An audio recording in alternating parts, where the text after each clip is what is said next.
Alam mo si Satanas, walang iniisip na mabuti.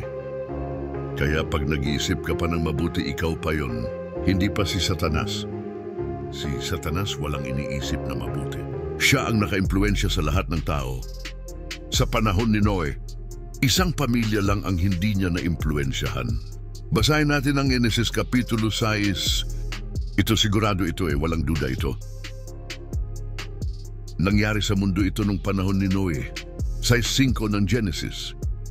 At nakita ng Panginoon na mabigat ang kasamaan ng tao sa lupa at ang buong haka ng mga pag-iisip ng kanyang puso ay pawang masama lamang na parati. Wala na silang iniisip na mabuti nun. Masama na lamang parati. Partially nangyayari sa ating panahon yan Mga bata pa ang sama ng mag-isip. Yayayain yung kalaro tapos kunyari lulundag. Pagkatapos papatirin, bagsak yung niyaya. Sabog ang bungo patay. Bata pa yan yung matatanda ganun din ngayon kung mag-isip yung iba.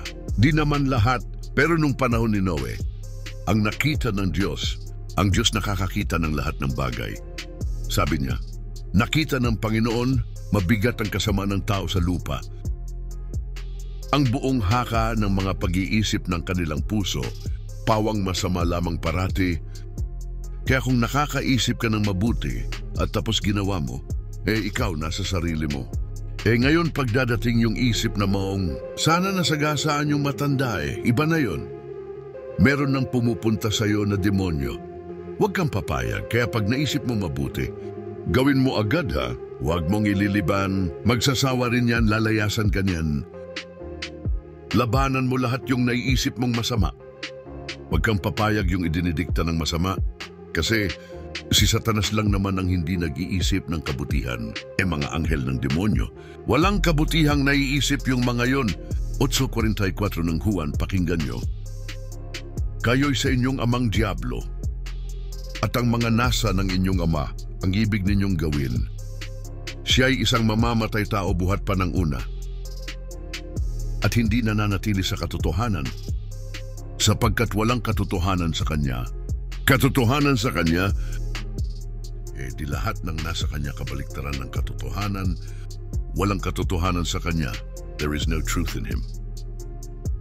Kaya walang mabuti kay Satanas Puro kawalang hiyaan ang iniisip nun laban sa Diyos at sa kanyang mga lingkod.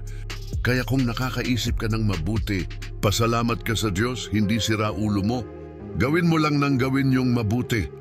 Pag nagkaroon ka ng opportunity, tapos pag may papasok na nag-iisip kang masama, lagi mo isipin si Satanas yun, sabihin mo na lang, sa pangalan ni Jesus na taga Nazareth, layon mo ako Satanas. Yun ang sasabihin mo. Eksakto yun ang sabihin mo Sa pangalan ni Jesus na taga Nazareth, layuan mo ako Satanas, lalaya siyang mga yan.